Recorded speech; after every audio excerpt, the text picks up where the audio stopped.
Pemirsa, seorang ibu rumah tangga di Kabupaten Muna, Sulawesi Tenggara tega mengorbankan anaknya untuk pesugihan. Sementara polisi masih memburu dukun yang menjanjikan kekayaan itu.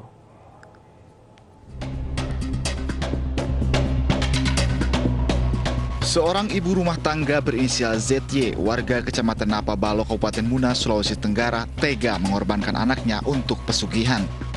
ZY mengorbankan anaknya yang masih di bawah umur untuk disetubuhi dukun palsu berinisial AU di salah satu penginapan demi mendapatkan harta. Pencabulan AU terhadap korban sudah terjadi berulang kali sejak tahun 2019 hingga Juli 2021. Ironisnya, ibu korban rela menunggu di depan kamar penginapan hingga selesai. Aksi bejat sang ibu itu terbongkar ketika korban BN menceritakan pada ayahnya yang baru pulang dari perantauan. Ayahnya pun melaporkan kejadian itu ke Polres Muna. Saat ini Satreskrim Polres Muna masih mengejar AU dukun cabul yang merupakan pelaku utama.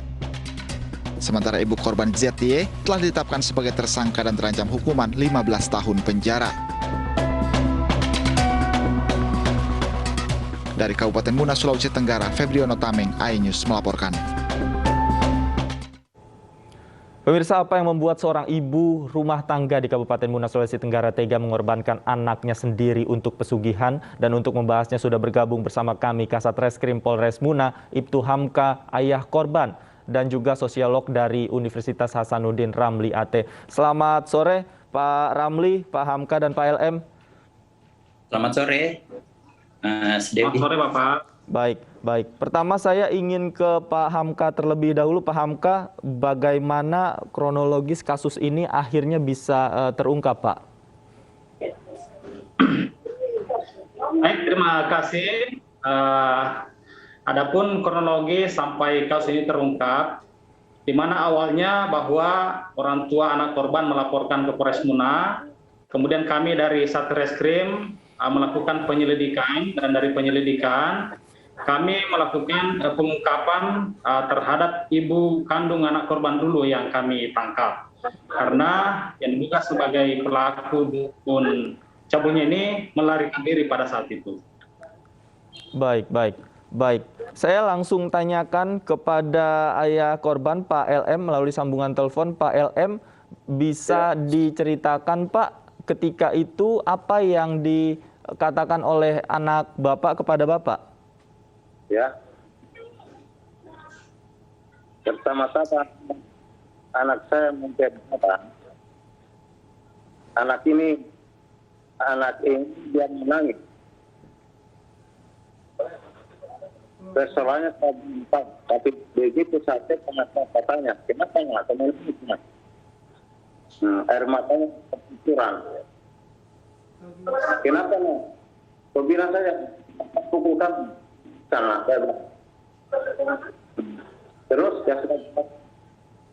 dia bilang, saya, Pak, saya hancur. Dia bilang hancur, saya sudah hancur. Dia sambil saya bilang, kok hancur? Ini Pak, ini Mama, dia korban. Saya bilang korban. Ya, korban demi harta bersifat.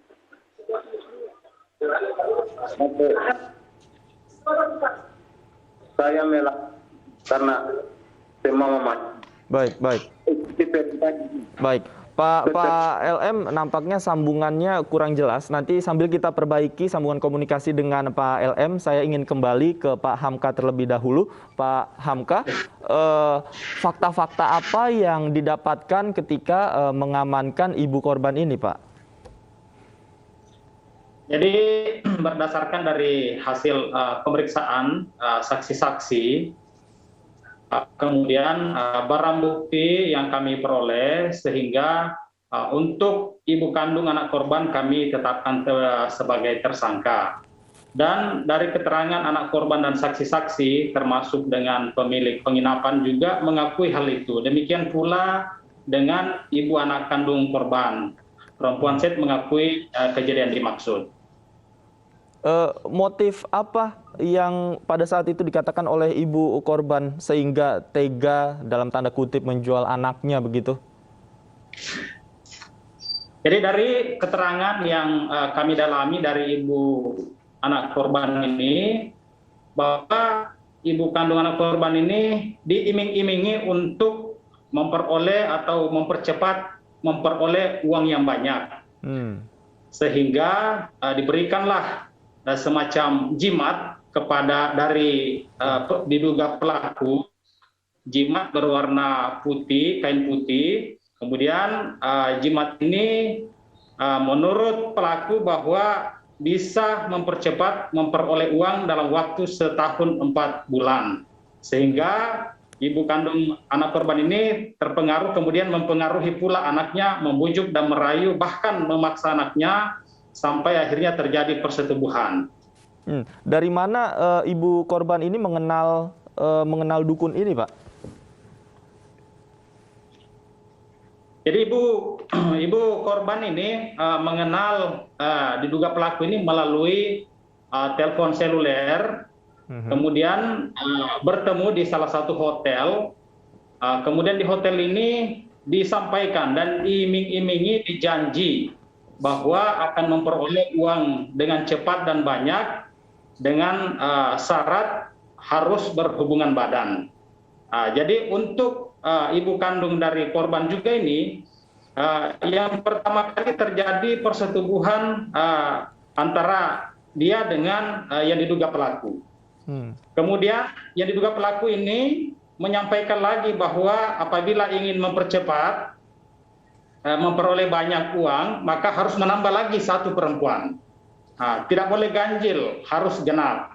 Sehingga ibu kandung korban ini mengajak anaknya, sekalipun anaknya di awal-awal ini menolak, ya. Namun demikian, ibunya ini memaksa. Bahkan pada saat kejadian di hotel itu, ibunya menunggu di luar kamar pada saat terjadinya persetubuhan. Pak, selain persetubuhan ini, apakah ada indikasi kekerasan atau penyiksaan yang dilakukan terhadap korban pada saat itu? Kalau kekerasan yang dari pelaku tidak ada kekerasan, hanya anak ini dibawa tekanan oleh ibu kandungnya. Dibuat tekanan karena dipaksa oleh ibu kandungnya sehingga mengiyakan apa perintah dari ibunya. Kemudian pada saat kejadian ibunya ini yang menunggu di luar kamar. Baik. Saya ingin ke Pak Ramli. Pak Ramli, masih ada saja yang percaya akan kaya raya dengan jalan pintas dalam tanda kutip, dan kita melihat kasus ini. Bagaimana sebenarnya membaca fenomena ini secara sosial, Pak? Ya, terima kasih Mas Raffi. Setidaknya bahwa fenomena itu menunjukkan bahwa masyarakat kita memang memiliki kecepatan untuk mengadopsi nilai-nilai rasionalitas itu, misalnya itu tidak seragam ya. Jadi selalu saja ada kelompok-kelompok masyarakat tertentu yang terlambat mengikuti itu ya, sehingga mereka inilah yang biasanya ketika masyarakat sudah demikian maju ya, tata nilainya dan sebagainya itu sudah berubah, tetapi mereka tetap saja berada di belakang dan mempercayai hal-hal yang biasanya sudah mulai ditinggalkan oleh orang lain. Nah, persoalan ini menjadi rumit ketika misalnya masyarakat kita diperhadapkan dengan nilai-nilai baru yang berbeda. Katakanlah misalnya orientasi terhadap persoalan-persoalan material ya, yang dibawa oleh perubahan atau modernisasi di lingkungannya, sehingga menyebabkan mereka gagap menyesuaikan ya antara kebutuhan-kebutuhan baru yang terus berkembang dengan nilai-nilai yang mereka bawa gitu ya. Mestinya kan kalau kita hidup di era seperti sekarang, nilai dasarnya katakanlah misalnya itu harus bekerja keras ya, harus mengupayakan dengan sangat yang masuk akal, tetapi cara-cara yang dipilih ini adalah cara-cara yang tidak masuk akal, kemudian bertentangan dengan nilai-nilai atau norma masyarakat secara umum, seperti itu. Oke, baik. Nanti saya akan elaborasi lagi, tapi pertama saya penasaran, saya ingin gali langsung dari Pak LM. Pak LM sudah bisa tergabung lagi bersama kami, Pak LM? Ya. Baik, Pak LM tadi sempat terputus, mohon maaf bisa diceritakan kembali bagaimana saat itu anak Anda menceritakan kepada Anda? Ya. Selanjutnya, anak saya ini setelah mendengar saya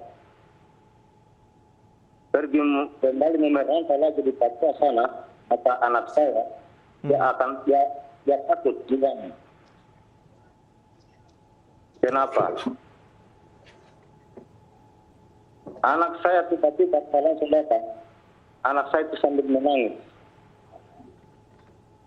Nah, kenapa menangis? Pak, saya sudah hancur. Saya bilang, kok hancur bagaimana, nak? Saya sudah hancur, Bapak. Saya bilang, bicara, nak. Bicara, nak. Saya sudah hancur, Bapak. Saya bilang, kenapa kau hancur? Sementara kemana, kenapa kau hancur? Makanya, perbuatan mama sendiri. Kenapa mama? Mama dia lakukan saya. Saya akan bersetuju dengan laki-laki ini.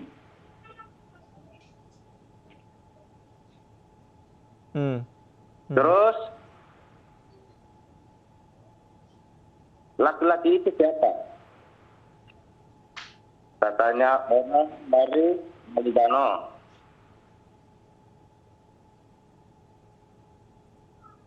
Terus dia melakukan apa? Dia bersetubuhan dengan saya. Dengan atas suruhan mama kandung sendiri. Kalau saya tidak laksanakan, saya diancam. Diancam, tidak dikasih makan, dipukul, dan diusir dari rumah. Siapa yang mengancam itu? Istri Anda? Mamanya kandung sendiri. Terus anak itu dia melakukan sambil mamanya dia menunggu di hotel itu, mamanya di luar, anaknya dia suruh masuk kamar. Nah, jangan takut, nak.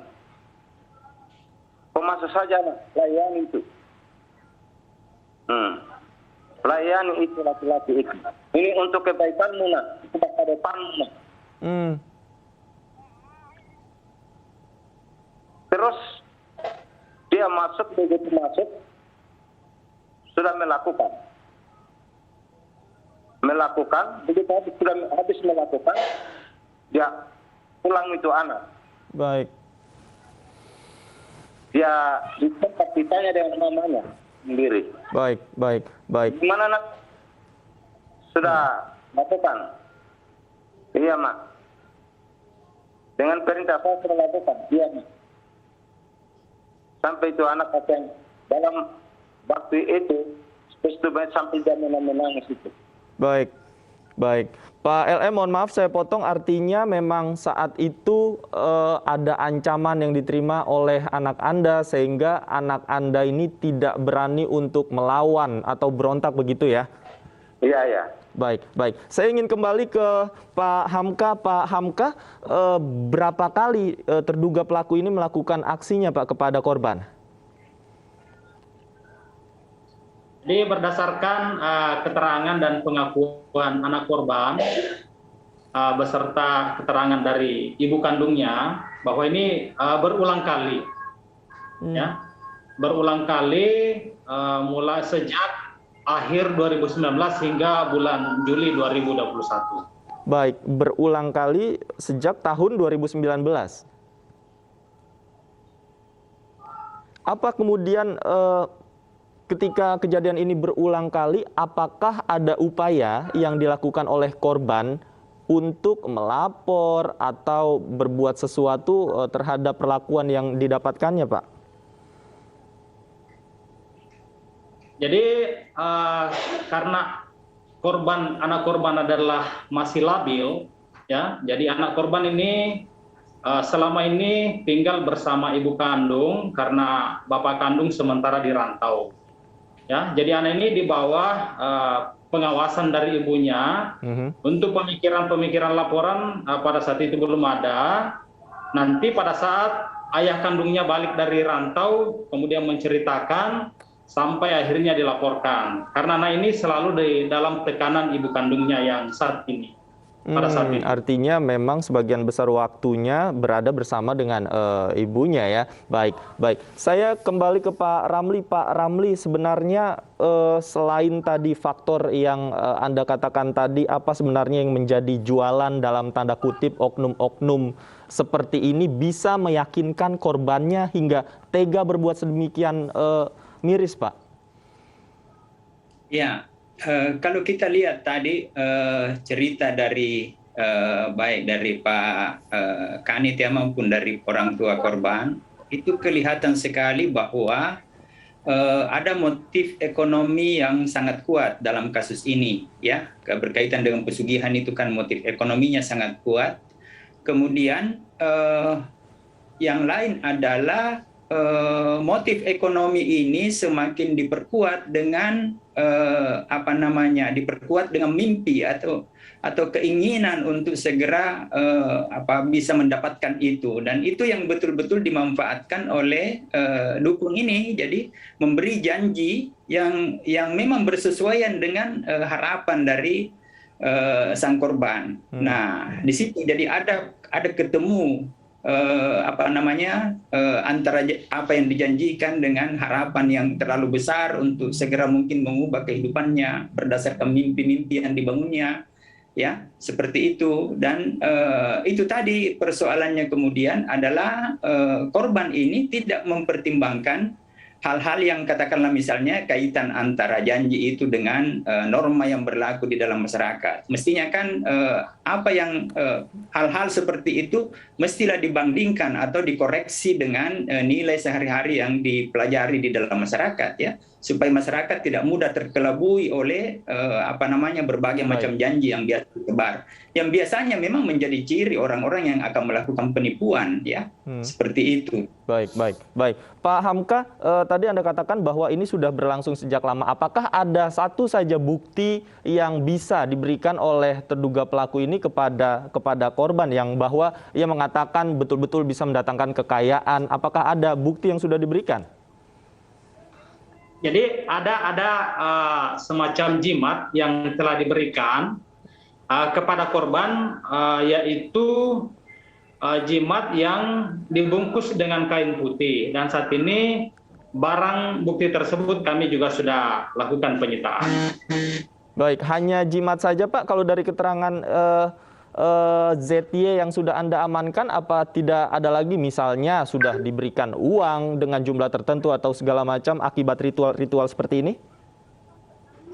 Kalau untuk itu uang belum ada sama sekali. Jadi terduga pelaku ini hanya menjanjikan dan mengiming-imingi, ya, bahwa dengan diberikannya jimat yang dari pelaku, bahwa jimat ini dalam tenggang waktu setahun 4 bulan akan dengan mudah mendatangkan uang yang besar dan banyak. Baik.